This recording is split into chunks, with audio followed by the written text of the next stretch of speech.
Terima kasih pemirsa, Anda kembali bersama kami Damen Saku yang mengangkat tema yang sangat menarik sekali berkaitan dengan berbuat zalim tanpa disadari, dan sekaligus terima kasih kepada perjamaah Masjid Al-Bushra yang mengirimkan pertanyaan, dan ini pertanyaan pertama ini akan dijawab oleh Ustazah Nida. Intinya adalah sebagai seorang ibu yang harus melayani keluarga merasa bahwa itu kurang sempurna. Nah, ditakutkan ketidaksempurnaan ini adalah kezaliman yang tidak disadari. Silakan Ustazah. Baik. Bismillahirrahmanirrahim, Bapak dan Ibu sekalian, ini pertanyaan yang bagus dan biasanya memang dirasakan oleh orang-orang perempuan ya. Kita nih sebagai seorang perempuan, sebagai seorang wanita, itu suka nggak mau mendapat tugas yang sangat beragam ya. Pertama, sebagai seorang hamba Allah, kita harus punya waktu untuk beribadah kepada Allah. Kedua, sebagai seorang istri, melayani suami. Ketiga, sebagai seorang ibu terhadap anak. Keempat, sebagai bagian dari masyarakat, bagaimana kita bersosialisasi. Belum lagi ada yang sebagai pekerja, apakah di kantor, ataukah sebagai guru yang harus berbagi ilmu di sekolah atau di majelis taklim. Lantas bagaimana supaya kita tidak menzolimi diri sendiri atau menzolimi orang-orang yang berkewajiban untuk kita urus gitu ya. Yang pertama tentu kita harus melihat mana yang menjadi prioritas. Itu yang menjadi hal yang paling harus kita utamakan. Misalnya gini, dalam satu masa rumah belum beres misalnya ya. Kemudian kita juga harus berangkat tugas misalnya sebagai seorang guru, ngajar di sekolah atau ngajar di majelis. Kalau kita mau turutin semuanya pasti nggak akan bisa. Karena kita juga manusia punya kemampuan. Maka lihat mana yang lebih prioritas. Kalau kita tinggalin ngajar, kita beresin rumah, kira-kira berapa banyak orang yang kita zolimi? Karena waktunya kita memberikan ilmu, ternyata kita nggak menunaikan kewajiban kita. Nah, atau kalau misalnya kita di rumah nggak beresin rumah, apakah ada yang dirugikan gitu? Jadi mana lihat yang prioritas? Kalau memang ternyata urusan rumah bisa antar dulu kok gitu ya, bisa kita tinggalin dulu, kita meremin dulu, kita pergi dulu. Kemudian kita tunaikan tugas kita, nanti pulang baru kita beresin rumah. Itu yang pertama. Yang kedua tentunya yang gak kalah penting adalah support system dari pasangan kita. Nih Bapak yang gak kalah penting ya, bahwa menjalani satu rumah tangga itu dijalani bersama-sama, berdua.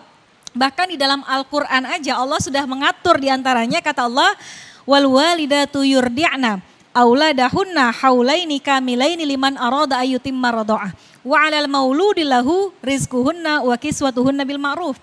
Ibu-ibu yang baru melahirkan tugasnya ngurusin anak, ngasih ASI, ngegedein anak. Kalau anak pampersnya penuh ganti, kalau anak lapar kasih makan, sementara ayahnya cari rezeki dengan cara yang baik. Artinya apa? Agama sudah mengatur dua-duanya harus saling kerjasama, harus saling gotong royong, jangan dibebankan semua ke perempuan. Dia yang ngurus rumah, dia yang ini, dia yang itu, sementara bapak-bapak nggak mau tahu. Nah itu kerjasama di antara keduanya itu yang insya Allah akan membuat kita tidak menzolimi diri kita sendiri dan juga tidak menzolim kepada keluarga. Wallahu a'lam. Baik, terima kasih.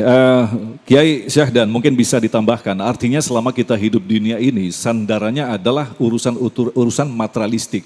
Seringkali ini menjadi penyebab konflik. Di rumah tangga ada sering kata-kata yang keluar adalah semestinya ibu kayak gini, anak juga ke bapak, semestinya bapak kayak gini. Nah, meredam konflik yang pasti terjadi dalam kehidupan rumah tangga dikaitkan dengan masalah kesempurnaan tadi. Mana mungkin kita mencapai kesempurnaan selama kita masih ada di dunia, Kiai?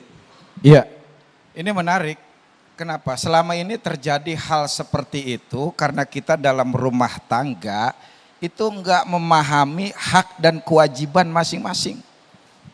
Hak dan kewajiban kita tahu bukan untuk melempar tanggung jawab, menuntut hak, bukan. Agar supaya kita sama-sama berlomba-lomba berbuat yang terbaik untuk keluarga kita. Tanpa merasa yang paling baik. Gitu loh. Ini kadang-kadang mohon maaf. Ego kita nih sering tinggi, kita merasa paling benar sendiri, merasa sering terzolimi. Padahal itu berangkat dari kita, bersumber dan dipicu dari perbuatan kita. Yang mestinya dan sesungguhnya kita yang berbuat zolim. Gitu loh. Nih contoh, ini sekarang repot ibu-ibu nih Ustadz. sering dan lebih taat pada dokter ketimbang suaminya. Coba kalau ke dokter, ibu, tolong berbaring ibu di situ. Kira-kira berbaring nggak?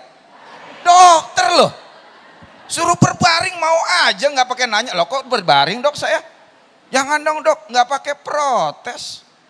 Giliran diajak sama suaminya, males pak, capek. Hancur tuh begitu tuh. Suruh mangap sama dokter, mangap bu, mangap itu. Benar nggak? Dokter lebih taat sama suami enggak. Ini masalahnya, ya. Ini siapa? Pengalaman katanya. Ya Allah. Itu dok, kurangin ego kita itu seperti itu. Jadi intinya adalah manajemen tahu diri begitu ya. Istri seperti apa, suami seperti apa.